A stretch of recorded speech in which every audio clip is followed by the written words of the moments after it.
m'en ai pas proposé sur la chaîne, mais comme vous l'avez vu dans le titre, je vous propose aujourd'hui un tag et c'est le très populaire Do I Have That Book tag. Il a pas mal tourné sur les chaînes francophones et anglophones il y a quelques mois. Le principe de ce tag, c'est donc de, selon les questions, trouver un livre qui correspond à la question dans votre bibliothèque, donc théoriquement votre pile à lire ou votre contenu, et de présenter ce livre. Je pense que je vais essayer de le faire. Idéalement, faudrait que je trouve que des livres que j'ai pas lus, mais je suis pas sûre d'y arriver. La première question, c'est est-ce que tu as un livre avec, vous savez, les... Alors en anglais c'est Decoded Ages. C'est, vous savez, avec les bords en fait mal tranchés, mal un peu abîmés, un peu comme des livres anciens ou qui n'ont pas été lissés. Voilà, le bord de vos pages. Et dans ma palle, est-ce que j'en ai un? Parfait, j'en ai un dans ma palle de mon pumpkin, donc on va le présenter tout de suite. Il s'agit de Dead Nation de Justina Ireland. À chaque fois je galère avec son nom, c'est très énervant. C'est donc un livre jeune adulte, si je dis pas de bêtises, qui se passe pendant la guerre de sécession, je crois, des États-Unis. Et c'est un livre post-apocalyptique et j'en oublie totalement de vous montrer ces fameux bords un petit peu dentelés. Je sais pas si on les voit bien, voilà, là on les verra mieux. Vous voyez, c'est un peu mal découpé en fait, vous avez une série de pages qui sont mal découpées et après vous en avez des plus lisses. Pour le résumer, donc je disais, ça se passe pendant la guerre de sécession des États-Unis, donc vous savez quand les États du Nord et les États du Sud vont se faire la guerre, puisqu'ils ne sont pas d'accord sur plein de principes, notamment l'esclavagisme et la traite des personnes noires, ce qui est une bonne chose que ça ait changé quand même. Donc on se situe un peu dans ce contexte-là, donc la guerre entre ces différents états, sauf que pour pimenter le tout, on a réinventé l'histoire puisque il y a un univers post-apocalyptique avec des zombies partout. Et nous allons suivre une jeune femme qui va être entraînée dans tout ça. Je crois qu'elle fait partie du corps un petit peu armé et qu'elle va être entraînée là-dedans. Et je sais plus trop ce que contient le résumé et je vais pas trop me spoiler parce qu'à chaque fois je dis des bêtises. Mais voilà pour le premier livre de ce tag. Deuxième question, c'est est-ce que tu as un livre avec plus de 3 personnes, enfin 3 personnes ou plus sur la couverture? Et franchement, je crois pas. Si on parle de roman, je me pose vraiment la question. Je suis pas sûre d'avoir un livre avec plus de 3 personnes sur la couverture. Mais on va chercher ça tout de suite. On va aller voir dans la bibliothèque en VO pour voir si je trouve quelque chose. Et vous verrez donc mes magnifiques chaussettes. Parce que j'ai eu la flemme de mettre des vraies chaussures pour tourner une vidéo, on va pas se mentir. Déjà j'ai mis un bas, ce qui est extrêmement rare puisque la plupart du temps je filme en pyjama en bas.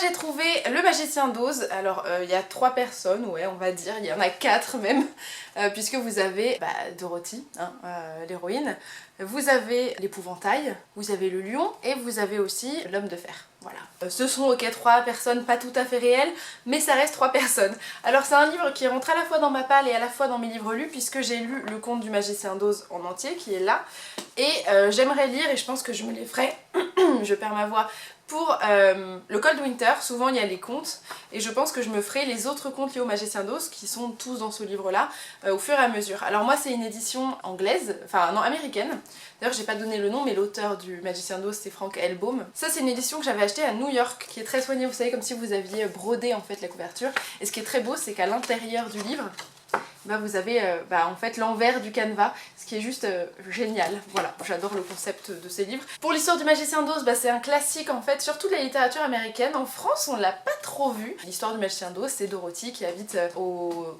Kansas, et un jour en fait il y a un espèce d'énorme ouragan. Elle se retrouve transportée, elle et sa maison, dans le pays d'Oz en fait, et donc elle va en arrivant tuer une des sorcières de ce pays avec sa maison. Paf, elle lui tombe dessus, elle tue la sorcière. Et Dorothy va essayer de revenir dans le pays, dans le sien en fait, mais pour ça elle va être accompagnée de différents compagnons dont elle va faire la rencontre au fur et à mesure de son voyage, et voilà, et vous allez suivre un petit peu son périple.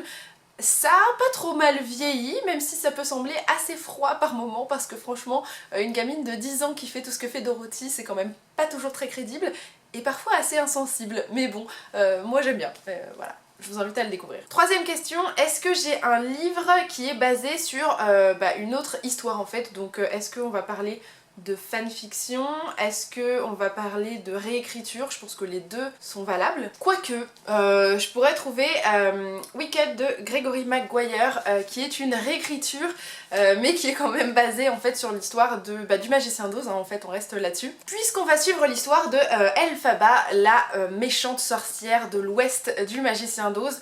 On la découvre dans l'histoire du Magicien d'Oz, mais elle a pas du tout le même portrait que celui qu'on va vous proposer ici, puisqu'on vous propose de découvrir son son histoire, son enfance, comment elle s'est créée, qu'est-ce qui lui est arrivé, si c'est une mauvaise personne ou si ça n'en est pas une, puisque du point de vue de Dorothy et de tout ce qui lui arrive, c'est pas forcément la meilleure des sorcières et au final elle a une vie, une sensibilité, bref, elle n'est pas forcément celle qu'elle paraît. C'est un livre moi que j'ai en VO qui a été réédité récemment en français, je sais qu'il était introuvable et ça a été réédité donc si vous voulez mettre la main dessus n'hésitez pas, moi j'ai une très jolie édition en hardback. C'est un livre que j'avais essayé de lire l'hiver dernier et j'avais eu énormément de mal à me plonger là-dedans parce que c'est un livre qui est assez lent au niveau du rythme, qui propose une grosse installation psychologique des personnages, qui prend son temps, qui est pas le plus dynamique et je pense que je m'attendais presque, je pense, à un peu un cliché, vous savez, des réécritures des histoires de méchants où c'est un peu plus dynamique, où il y a peut-être des choses un peu plus sombres et Elphaba c'est pas un personnage qui est si contrasté que ça. Il lui arrive pas forcément les pires galères, bon ça commence pas hyper bien, mais ça peut prendre son temps,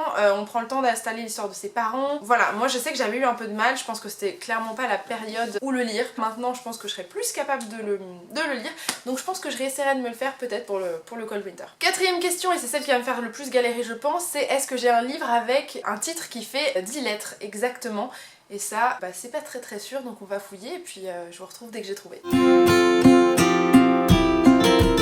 J'ai fini par trouver. Alors j'ai récupéré Cimetière de Stephen King qui est dans ma pile à lire depuis, je dirais bientôt 2 ans parce que je crois que j'ai dû l'avoir pour Noël ou pour mon anniversaire par mon papa et bah ça fait un moment que je me dis qu'il faut que je le lise. D'ailleurs il y a eu un film qui est sorti cet été, une adaptation de Cimetière du coup que j'ai loupé puisque je n'avais pas lu le livre et que je voulais avoir connu l'histoire avant de voir l'adaptation, bref comme d'habitude. Cimetière, si je me souviens bien de l'histoire et je préfère pas en savoir trop, je crois qu'on parle d'un cimetière d'animaux, qu'il se passe quelque chose de très bizarre avec ce cimetière d'animaux, que visiblement les animaux commencent à se rebeller dans la vie courante. Alors est-ce que ce sont des revenants qui se sont eh bien, insérés dans la société classique et qui font des leurs, ou alors est-ce qu'ils vont être contaminés par des animaux morts? Je n'en sais rien. Je sais qu'il y a une dimension fantastique, horrifique, que c'est du Stephen King et qu'il plaît relativement bien. La 5e question qui va bien me faire galérer aussi, c'est est-ce que j'ai un livre avec un titre qui commence et se termine par la même lettre, sans doute, mais alors lequel, je ne sais pas. Finalement, j'ai trouvé assez facilement. Il s'agit de Endgame de, comment s'appelle-t-il déjà? James Frey. Ah, et Niels Johnson Shelton. C'est probablement l'un des plus vieux livres de ma pile à lire. Je sais que je louchais dessus pendant un moment, que j'avais fini par craquer et l'acheter, et qu'au final, eh bien, je ne l'ai toujours pas lu. Il traîne ma balle depuis très longtemps, au moins depuis la création de la chaîne, mais je pense bien avant aussi. Je sais que c'est un livre plutôt jeune adulte, c'est une dystopie, si je dis pas de bêtises. Donc on est théoriquement dans la science-fiction, ça a été traduit en français si jamais vous voulez lire. Je sais qu'on nous parle d'un peuple où tous les, je sais plus combien de temps, mais très longtemps, il y a une espèce de compétition qui a lieu, que des élus ont été choisis dans certaines catégories de personnes et qu'ils vont devoir tous remporter cette compétition. Enfin, il n'y aura qu'un gagnant évidemment. Je sais plus quel est le prix, je vous fais un résumé extrêmement flou. Mais ce qu'on nous dit c'est que de toute façon, il vaut mieux gagner cette quête, sinon eh bien globalement le monde va s'effondrer, donc c'est un peu con. J'en sais pas beaucoup plus, il va falloir que je m'y mette parce que très clairement ça fait trop longtemps que je l'ai. La 6e question c'est est-ce que j'ai un mass market paperback book? En fait c'est les livres de poche en français. Bah oui effectivement j'ai un livre de poche. C'est un des livres que je dois lire pour le Pumpkin, je sais pas si j'aurai le temps, mais il s'agit de Bons Présages de Terry Pratchett et de Neil Gaiman, que vous connaissez probablement pour la série qui a été adaptée sur Amazon Prime, en tout cas elle était dispo là-bas, donc de Bons Présages, enfin Good Omens. Et c'est un livre plutôt fantastique où on vous raconte que l'Antéchrist a été placé dans une famille quand il était avant sa naissance, qui était censé être bien équilibré, bien et mal, pour savoir de quel côté il allait pencher. Et bien au moment où l'Antéchrist est arrivé à sa période d'adolescence, de maturité, au moment où il devrait déclencher l'apocalypse ou pas, et bien on se rend compte qu'en fait il a été placé dans la mauvaise famille, que c'est un américain lambda, parce que je crois que ça se passe aux États-Unis, qui a été placé dans cette autre famille qui était prévue pour l'Antéchrist, et donc on va assister un petit peu à ce cafouillage là et voir ce que ça donne. En ayant entendu parler de Pratchett et de son style un petit peu original et de ses idées un petit peu loufoques, et connaissant Neil Gaiman, je pense que ça peut donner quelque chose de bien sympa, et donc il faut que je lise, mais vais-je y arriver au cours de ce Pumpkin? Rien n'est moins sûr. La 7e question c'est est-ce que j'ai un livre qui a été écrit par un auteur qui utilise un pseudonyme? Sans doute, mais alors lequel? Eh ben écoutez, j'en ai un et c'est un essai, c'est À un clic du pire d'Ovidie. Ovidie que vous connaissez peut-être ou pas. Moi j'ai lu plusieurs essais d'Ovidie, là c'est le 2e, qui est assez récent d'ailleurs, je crois qu'elle l'a écrit l'année dernière, enfin il était publié il me semble l'année dernière, vérifions. que je vous donne des informations fiables. Tout à fait, 2018. C'est un essai qui vous parle en fait de l'accès à la pornographie pour les personnes assez jeunes, donc on parle vraiment des enfants et des jeunes adolescents et comment justement l'accès à ces contenus pornographiques est beaucoup trop facile et que en plus ce sont des contenus théoriquement assez hardcore qui sont pas forcément les plus, je dirais, enfin c'est pas vraiment le mot sain, mais les plus simples pour commencer à s'intéresser à ça, et surtout comment beaucoup de jeunes adolescents entament leur connaissance sexuelle avec ça, en attendant du coup que leur relation sexuelle y ressemble, alors que ce qu'ils ont vu en pornographie gratuite surtout, c'est pas forcément ce qui est le plus commun, et donc comment ça va influencer leur sexualité, comment ça peut être assez dangereux, et à quel point il faut surtout pas forcément les priver de ces contenus, mais surtout les informer que c'est pas forcément celui-ci qui leur convient à cet âge-là, mais voilà, surtout les avertir que la sexualité c'est pas la pornographie, que ça a pas grand chose à voir souvent, et je me souviens que ça avait été assez intéressant, enfin de manière générale Ovidie est très intéressante. 8ème question, est-ce que j'ai un livre avec dans le titre le nom d'un des personnages de l'histoire dedans? Alors de façon très simple, je pourrais vous dire les Harry Potter, mais je pense que c'est la question trop facile et que de base je pense qu'on l'a tous évité, donc je vais voir si j'ai autre chose qu'Harry Potter. Et j'ai trouvé assez facilement puisque j'ai Dorothy Must Die de Daniel Page. Dorothy c'est donc on reste vraiment dans un thème le magicien d'Oz, parce que du coup c'est Dorothy du magicien d'Oz, mais c'est une réécriture du magicien d'Oz, ça se passe après l'histoire de base, et l'idée c'est que Dorothy elle a très mal tourné, elle est devenue une espèce d'énorme dictatrice du pays d'Oz, elle est atroce avec tout le monde, tous les personnages qui étaient plutôt bons ont basculé du mauvais côté de la force, et vous avez une jeune femme qui va se retrouver comme Dorothy, projetée un jour dans le pays d'Oz, et qui va être encouragée par les sorcières et les méchants de l'histoire à renverser Dorothy, qui est devenue encore pire qu'eux et qui a bouleversé tout l'équilibre du pays d'Oz. Voilà pour l'histoire. Moi c'est un livre que j'avais adoré, Dorothy Must Die. J'aime malheureusement moins les suites, en fait il y a 4 livres dans toute cette saga. Je trouve que le 2 et le 3 pourraient former un seul livre parce qu'ils sont bien trop courts et que du coup il manque un petit peu de substance, je trouve. J'avais un peu moins aimé les suites malheureusement, il y avait un peu de l'insta-love dans certaines suites, ce qui m'a un peu saoulée. Mais voilà, dans l'ensemble c'est une saga à laquelle je suis quand même bien attachée, et j'aurais tendance à vous recommander le premier tome quand même, parce qu'il est vraiment bien. Voilà, et assez glauque et assez sombre, et c'est ce que j'aime en fait dans les livres, et particulièrement les réécritures. J'adore quand elles tournent très mal. La question suivante c'est: est-ce que j'ai un livre avec 2 cartes dedans? Probablement, parce que j'ai quand même ma dose de livres fantasy, donc je dois avoir ça, et je pense à un livre là tout de suite, je vais vérifier si c'est le cas, mais je pense que oui, parce qu'on parle de Brandon Sanderson quand même. Bingo, ça marche. J'ai Elantris de Brandon Sanderson que j'ai acheté cet été, alors que je n'aurais pas dû parce que j'ai trop de livres, mais je me suis laissée influencer. L'histoire d'Elantris, on est donc dans un livre de fantasy, et vous avez bien 3 cartes, même 3 plus que 2. Vous en avez une ici, vous en avez une grande ici, et une 3e ici, voilà. Et pour un poche, franchement, avoir une carte colorée qui plus est, c'est plutôt cool. L'histoire d'Elantris, si je me souviens bien, donc on est dans un bon livre de fantasy, on nous parle d'une cité qui a été refermée sur elle-même, que plus personne ne peut rentrer je crois dans cette cité, ou en tout cas personne ne sait ce qui s'y passe. Et nous allons suivre la princesse d'une autre ville qui devait épouser un homme et qui va mourir, bref elle va devenir veuve, elle va décider de prendre les choses en main. Je pense qu'elle va s'intéresser au sort d'Elantris. Je sais pas beaucoup plus de choses sur l'histoire de ce livre là, mais comme avec tous les Brandon Sanderson, je serais curieuse de découvrir, d'en savoir plus, et c'est toujours une belle pavasse, donc voilà, plus de 800 pages. On passe à la 10e question, c'est: est-ce que tu as un livre qui est devenu une série? Sans doute, parce que franchement, des films et des séries adaptées de livres, il n'y a que ça, à croire que franchement, les scénaristes manquent d'imagination. On continue avec Stephen King, parce que pourquoi pas, et je vous propose donc Dome de Stephen King, là c'est le premier tome, vous voyez qu'il est déjà énorme, donc voilà, c'est une bonne pavasse. Ouais, il fait 800 pages, c'est déjà bien. Je sais que ça avait été adapté en série puisque ça s'appelait Under the Dome. Alors je crois, si je me souviens bien, j'ai une amie qui avait lu les livres et qui avait vu la série. Elle me disait que c'était absolument pas fidèle. Voilà, il y avait beaucoup de changements, ou en tout cas on avait retiré un peu de substance en fait à l'histoire, que c'était un peu moins sombre, un petit peu plus manichéen, et que du coup je crois que ça lui avait déplu justement pour ces changements là. Pour l'histoire, c'est assez simple, c'est une petite ville assez tranquille qui tout d'un coup se retrouve couverte par un dôme infranchissable qui va arriver, on sait pas comment, on sait pas pourquoi, on sait pas à cause de quoi, mais il va les emprisonner en fait à l'intérieur de ce dôme. Visiblement il n'y a pas de problème d'oxygène parce que ça semble se renouveler, je ne sais pas comment. Malgré tout, les gens sont piégés à l'intérieur et la société va se réinventer puisque ils vont devoir faire avec. Et donc vivre en vase clos, littéralement, sans pouvoir s'échapper eh bien des personnes qui vont très probablement partir en cacahuète puisque on sait très bien qu'un espace clos, c'est vite invivable. Ensuite, est-ce que j'ai un livre qui a été écrit par quelqu'un qui est normalement connu pour quelque chose d'autre, donc je suppose qu'il n'est pas écrivain à la base. Alors je vais trichoter un petit peu, mais ça marche à moitié, donc on va dire que ça marche. J'ai On ne meurt pas la bouche pleine de Thierry Marx et de Odile Bouillet. Alors Odile Bouillet c'est l'autrice, je pense qu'elle a écrit en collaboration avec Thierry Marx. Est-ce qu'il a vraiment participé au travail d'écriture?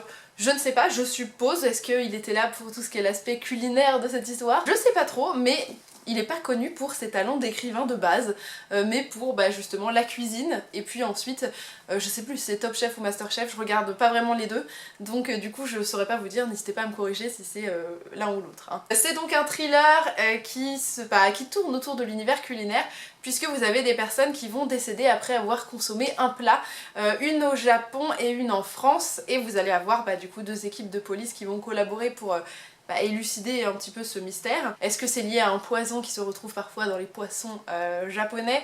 Est-ce que c'est lié à d'autres choses? Bref, on n'en saura pas beaucoup plus au niveau du résumé. Mais voilà, l'histoire se concentre là-dessus, d'où l'intervention je pense de Thierry Marx. Ça semble assez logique d'avoir un chef cuisinier qui s'intéresse à un crime qui tourne autour de la nourriture. Et donc je trichote mais ça rentre. 12e question, est-ce que j'ai un livre avec une horloge sur la couverture? Et ça franchement, je crois pas. Vraiment je crois pas. Je vais regarder dans les rares livres steampunk que j'ai. Du coup j'ai trouvé avec l'un des rares livres steampunk que j'ai, puisque c'est Cendre de Johanna Marines, on va dire ça comme ça. Désolée Johanna. Vous avez une horloge, enfin une grande horloge, puisque c'est quand même censé être Big Ben, je pense que c'est Big Ben de base. Donc ça marche, c'est une horloge géante, ok, mais une horloge quand même. Du coup on est dans un univers steampunk, où ça se passe dans le Londres du 19e siècle, donc on parle de Londres East End à l'ère industrielle. Et vous avez un univers un peu malfamé avec des personnages qui appartiennent à cet univers un peu malfamé. Il va se passer des choses assez sombres, on va vous parler d'une enquête, d'une voleuse et d'un homme qui vont donc devoir collaborer, je pense, autour d'un mystère commun, d'un intérêt commun dans ce Londres un peu mystérieux, un petit peu glauque. Et j'en sais pas beaucoup plus parce que j'ai décidé de me conserver le maximum de surprises. 13e question, est-ce que j'ai un livre de poésie? Alors oui j'en ai un, c'est rarissime parce que je suis absolument pas une fan de poésie. Je pense que j'y suis pas hyper sensible, ou en tout cas que j'ai pas trouvé les genres qui me correspondent personnellement. Et comme pas mal de monde je pense dans cette vidéo, je vais vous proposer Milk and Honey de Rupi Kaur, que j'ai acheté il y a un petit moment aussi et que j'ai feuilleté mais pas lu entièrement, puisque c'est de la poésie en prose et du coup ça me correspond mieux. Vous avez différents styles, je pense que ça se voit pas très bien, voilà. Vous avez des poèmes qui sont très courts avec des illustrations. Faudrait juste vraiment que je me mette à le feuilleter plus souvent et à le lire parce que il prend plus la poussière qu'autre chose dans ma bibliothèque. 14e question, est-ce que j'ai un livre avec, vous savez, un bandeau pour un prix qu'il aurait remporté? Finalement j'ai trouvé un ailleurs que dans ma bibliothèque VO, puisqu'il s'agit de Le temps de l'innocence de Edith Wharton, qui a gagné le prix Pulitzer en 1921. C'est plutôt pas mal comme prix, on peut parler de prix prestigieux et assez sympatoche. On est donc dans un classique aussi là aussi de la littérature américaine. Le temps de l'innocence, on vous parle donc du New York du 19e siècle, toujours la même période un petit peu. Et on vous parle un petit peu des problèmes de la haute société, des scandales moraux en fait, c'est un peu, surtout moraux plus qu'éthiques, qui avaient lieu à ce moment-là, puisqu'on va vous parler d'un homme qui doit épouser une jeune femme, il est promis un brillant avenir, elle aussi théoriquement elle appartient à une bonne famille. Et lui il va plutôt être séduit par la cousine de sa future épouse qui a divorcé de son épouse, qui était quand même assez rarissime à l'époque et surtout très mal vue.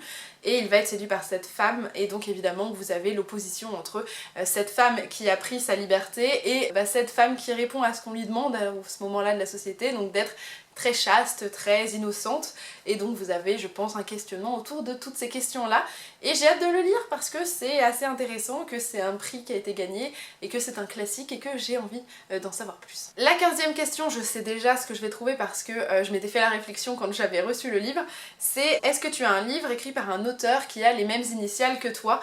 Et j'en ai un, d'ailleurs il est juste à côté et je veux le lire pour le Pumpkin Autumn Challenge. La Bête du Bois Perdu, écrit par Nina Gorlier. D'ailleurs c'est très marrant parce que notre prénom prénom est similaire, donc c'est assez drôle. C'est une réécriture de La Belle et la Bête. La réécriture de La Bête du Bois Perdu change un petit peu par rapport au conte de base, puisque l'histoire c'est que toute la famille de la Belle a été décimée par la Bête, et donc la Belle elle est quand même assez vénère, elle aimerait bien théoriquement je pense botter le cul de la Bête pour lui dire écoute quand même t'es pas très sympa. Et elle va donc essayer de se venger de tout ça le jour où la Bête va faire une nouvelle victime et que ça va l'énerver pour de bon. Je pense la pousser au-delà de ses limites. 16e question, est-ce que tu as un livre de nouvelles? Oui, j'en ai. J'ai Sombre Félin, enfin l'anthologie Sombre Félin aux éditions Luciferine, alors je cite pas les auteurs parce qu'il y en a plein, que justement je me suis mis dans ma palle pour le Pumpkin, que j'avais déjà commencé, j'avais lu quelques histoires, mais il me reste tout ça à lire pour le Pumpkin. Et ce sont que des nouvelles autour des chats, comme peut le laisser entendre le titre de ce livre, qui sont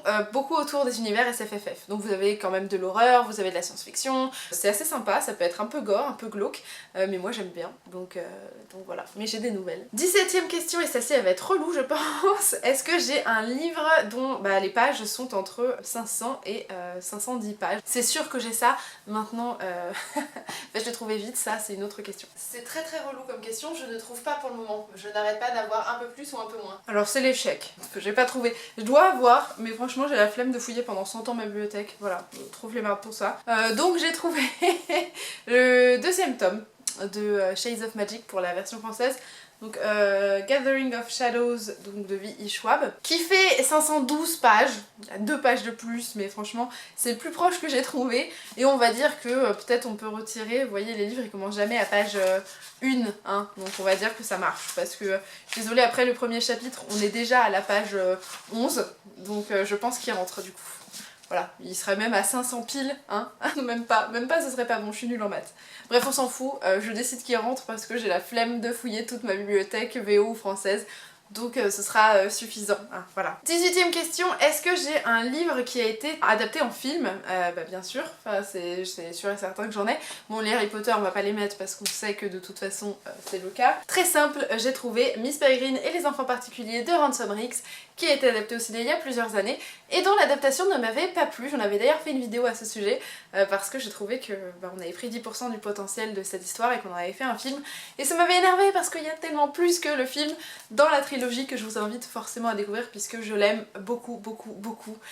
Donc découvrez Miss Peregrine et les enfants particuliers parce que c'est bien mieux que le film, et d'ailleurs si vous avez peur que le film vous ait spoilé la trilogie entière, ce n'est pas le cas parce que globalement ça spoil principalement le premier, et la fin du livre n'a pas grand chose à voir avec la fin de la trilogie. Voilà pour cette 18e question qui était ma foi fort simple. 19e question, est-ce que j'ai des romans graphiques? Oui bien sûr j'ai des romans graphiques, j'en ai plein. Et je vais vous sortir, qu'est-ce que je vais vous sortir? Je devrais en avoir là mais je vais en prendre d'autres. Et je vais vous sortir Persépolis de Marjane Satrapi parce que c'est beaucoup trop bien Persépolis. Ça vous raconte l'histoire des femmes iraniennes, enfin particulièrement celui de Marjane Satrapi en fait. Vous la découvrez pendant son enfance en Iran, et il me semble que c'est à Téhéran plus particulièrement pour elle. Mais bref, elle vit là-bas dans une famille assez aisée hein, quand même, ils sont plutôt bien. Elle a quand même pas mal de droits, et en fait va y avoir la révolution islamique. Et du coup les droits des femmes vont pas mal changer, là où elles avaient pas mal de liberté, elles vont les perdre. Bref, vous la suivez pendant son enfance avant que ça change, ensuite pendant son enfance après que ça ait changé. Vous avez son point de vue en fait d'enfant sur tout ça, sur ce que ça a provoqué et ainsi de suite, son regard assez innocent en fait sur le sujet. Puis sa vie d'adolescence puisque elle va ensuite partir d'Iran, faire ses études en Allemagne, et vous allez suivre tout ça, son retour en Iran quand elle sera adulte, tout ça. C'est hyper intéressant, c'est hyper dynamique, c'est une plume assez acerbe, des dessins qui plaisent ou plaisent pas, hein, moi qui me conviennent très bien, mais voilà c'est tout en noir et blanc. Et vous aviez d'ailleurs Persépolis qui avait aussi été adapté en film, si jamais vous voulez lire le livre ou voir le film. Il me semble qu'il est plutôt très bien fidèle à la BD de base, donc n'hésitez point, Persépolis c'est très bien. Et enfin, dernier livre, c'est est-ce que j'ai un livre qui a été écrit par 2 ou plus de 2 auteurs? J'ai cherché partout derrière moi alors que j'en avais un juste là en fait. Il s'agit de Les loups-garous de Tierce-Lieu, donc Lune Rousse, écrit par Paul Béorn et Scylla Nedgar, que j'ai acheté à Montreuil de l'année dernière, qui est une histoire cette fois-ci adaptée du jeu de société, enfin un jeu en tout cas, du loup-garou de Tierce-Lieu. Voilà, vous savez, vous avez les loups-garous qui tuent les joueurs dans la nuit, et le but du jeu, c'est de pas laisser les loups-garous gagner, mais c'est pas toujours évident parce qu'ils sont malinous, les petits loups-garous. Vous suivez deux jeunes femmes qui vont avoir des parcours un peu différents, mais qui sont amies dans un petit village. L'une qui va vouloir venger, je crois, la mort de ses parents parce qu'ils ont été tués justement par les loups-garous, une autre qui va découvrir un sombre secret au sein de ce village, et je pense une histoire un petit peu mystique. Ça avait l'air très cool parce que c'est les loups-garous de Tierce-Lieu quoi. J'espère que cette vidéo vous aura diverti, vous aura plu. Moi je vais essayer de garder en tête ces livres que j'ai sortis de ma palle. En attendant, n'hésitez pas à me dire si vous avez des avis spécifiques sur les différents livres que je vous ai présentés. Comme d'habitude, quand je penserai à répondre aux commentaires, parce que je suis très mauvaise à ce niveau-là, je m'excuse, je serai toujours ravie d'échanger avec vous. En attendant, moi je vous dis à très bientôt et je vous fais d'énormes bisous. Salut!